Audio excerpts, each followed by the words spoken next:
speciale elezioni. Interviste e commenti sulle prossime elezioni. Bentrovati agli amici di Radio Veneto 1, un nuovo spazio di approfondimento dedicato a presentare candidati e programmi in vista delle elezioni politiche del prossimo 4 marzo. Nostra ospite in questa occasione, Stefania Barbieri. Grazie per essere insieme a noi. Grazie a lei e ben ritrovati tutti. Stefania Barbieri, candidata per Noi con l'Italia nel collegio plurinominale del Senato Veneto 2, uno dei due collegi senatoriali del Veneto, quello che comprende la provincia di Verona, di Vicenza e di Padova, in buona sostanza. Stefania Barbieri, lei è stata ed è tuttora ancora in carica consigliere di parità per la provincia di Treviso. In questo ruolo avrà dovuto anche confrontarsi probabilmente con il tema molto attuale purtroppo della violenza sulle donne. Si sono da poco conclusi anche i lavori della commissione d'inchiesta dedicata a questa materia, commissione parlamentare dedicata a questa materia, diciamo quel fenomeno che va sotto il nome di femminicidi. Ecco, innanzitutto le chiedo cosa è emerso e che valore hanno avuto le conclusioni di questa commissione secondo lei. Ma è emerso un quadro piuttosto problematico, direi anche piuttosto preoccupante. Purtroppo è un tema questo che si sta affrontando già da qualche anno. Io direi che non è più un'emergenza, ma è proprio un problema questo. Strutturale. È altro che un problema strutturale.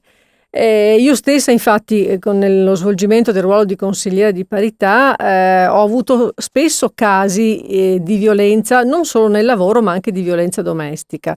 Molte donne si sono rivolte a me per avere anche delle informazioni su cosa fare, su come comportarsi, su che tipo di come affrontare la situazione. E devo dire che è estremamente difficile. Infatti questo tipo di relazione che è stata presentata dalla commissione d'inchiesta parlamentare ha dato un quadro che direi è abbastanza preoccupante. Ma prima di tutto perché? Perché le donne molto spesso non denunciano, sono molto restie a denunciare, per una serie di motivi. Prima di tutto perché negli anni purtroppo hanno visto che denunciando non risolvevano il problema, anzi molto spesso si aggravava. Perché? Perché una donna che denuncia poi deve tornare a casa col marito, è evidente che insomma parla da solo, no? Non è possibile una cosa del genere, non è sostenibile. E quindi perché allontanare la donna da casa con i figli? Meglio allontanare l'uomo, direi io, no? Perché si parla spesso di allontanamento, di trovare delle case rifugio per le donne, che va benissimo, ma perché allontanare la donna dai figli? Allontaniamo l'uomo violento. Mi sembra che sia più semplice, no? Ecco, meno problematico, perché poi spesso ci sono dei bambini, ci sono dei minori, quindi noi dobbiamo tutelare non solo la donna, ma anche i minori, ci sono dei bambini. E come crescono questi bambini? Ecco. Quindi questa è la prima cosa. Poi, infatti, la ricerca parla proprio di scarse tutele per le donne oggetto di violenza. Anche il non riconoscimento del reato di femminicidio. Noi di femminicidio sentiamo parlare da qualche anno. Prima si parlava di omicidio, quindi non abbiamo statistica in questo senso, non sappiamo se effettivamente sono aumentati o diminuiti, perché prima c'era il reato di omicidio. È vero che adesso emerge molto di più il femminicidio, però appunto la statistica non ce l'abbiamo, quindi non sappiamo quanto è emerso attualmente rispetto ad una volta. E poi appunto le donne che denunciano, le misure restrittive adottate non sono adeguate ai rischi, quello che dicevamo prima. E questo ovviamente penalizza ulteriormente la donna, la porta veramente a correre dei rischi grandissimi.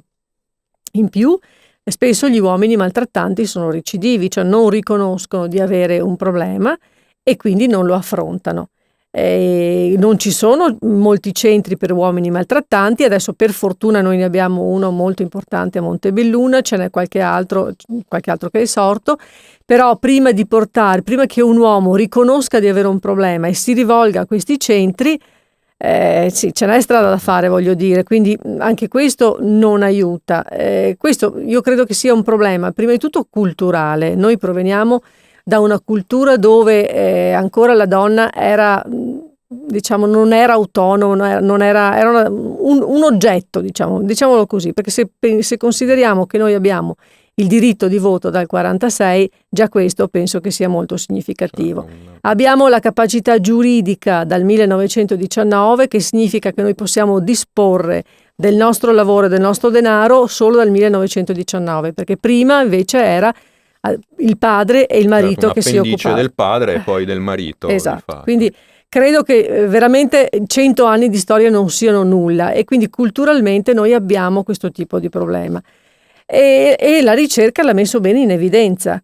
Ora, che cosa fare? Ci sono, credo, tante cose da poter fare. Prima di tutto dobbiamo incidere sulla cultura, anche se il processo purtroppo non è così veloce, ma la cultura, parliamo di scuole, parliamo di educazione soprattutto al rispetto, educazione alla gentilezza, educazione all'etica, che sono cose che sembrano banali, ma in realtà noi le abbiamo perse. Noi veramente abbiamo perso il concetto di educazione, di rispetto verso il prossimo, di gentilezza. Chissà perché poi vediamo continuamente episodi di violenza intorno a noi, a tutti i livelli, nelle scuole, tra gli adulti, in televisione, dappertutto. E questo ovviamente aggrava ulteriormente questo problema. Poi il fatto che la donna sia sempre considerata sminuita rispetto a un uomo, ma insomma vediamo le statistiche, dal punto di vista retributivo una donna guadagna mediamente il 20% in meno rispetto a un uomo. Questo perché? E non si sa. Perché noi abbiamo un grande dono, che per me è un dono grandissimo, che è quello della maternità, che però diventa una penalizzazione quando si va nel mondo del lavoro. E lo stesso avviene in famiglia. La donna è sempre considerata quella che si deve occupare della cura, dei figli, che deve stare al suo posto, che non deve rispondere. Insomma, questo è un po' il concetto dal quale noi proveniamo. E invece la famiglia è composta da un uomo e una donna, e hanno entrambi pari diritti, pari dignità, pari peso, anche nell'educazione dei figli. L'educazione dei figli non spetta alla donna, spetta ai genitori. Io vorrei ricordare questo, perché molto spesso la mamma si occupa dell'educazione dei figli, va a scuola e il papà va a lavorare. Ma non è così che funziona. Non è questo il modello. Occorre un'opera culturale, quindi innanzitutto partendo proprio dalle giovani generazioni, dalle nuove generazioni. E quindi un lavoro a lungo termine in questo senso. Purtroppo sì. A lungo termine però io credo che se finalmente questo venisse affrontato come si affronta il problema del lavoro, della salute, si deve affrontare anche questo tipo di problema, perché ormai ripeto, non è più un'emergenza, è un problema radicale. In conclusione, Stefania Barbieri, in attesa insomma che questo lavoro, questa semina porti frutti, speriamo nel lungo termine, invece anche nel breve, forse una delle cose più frustranti è quando si sentono le cronache di questi casi, quelli più gravi di femminicidi, ma anche appunto di molestie, percosse, spesso e volentieri in famiglia, è che poi spesso viene fuori che in realtà la cosa era risaputa, la donna aveva denunciato, comunque c'erano alle volte anche dei provvedimenti di cui parlava anche lei prima, di allontanamento del fidanzato molesto magari, che poi in realtà la denuncia non ha avuto corso o questi provvedimenti sono stati emessi ma per nulla rispettati. Bisogna intervenire se si può, anche per rendere in qualche modo più efficace. C'è forse ancora qualcosa che non funziona anche magari nella ricezione di queste denunce che vengono sottovalutate? Sì, c'è qualcosa che non funziona sicuramente. Poi c'è da dire anche un'altra cosa. Bisogna comunque, quando si notano queste situazioni di violenza o quantomeno si ha un sospetto, bisogna parlarne. Io mi ricordo, c'è stato un vicequestore che è stato qui a Treviso per tanti anni, ha fatto un bellissimo lavoro contro la violenza, che diceva che molto spesso le persone alle quali lui si rivolgeva dicevano non mi intrigo, proprio la classica frase trevigiana veneta, ma non è così, perché quando una donna subisce violenza, ripeto, ci sono i figli, quindi è un problema della società, perché proviamo a pensare.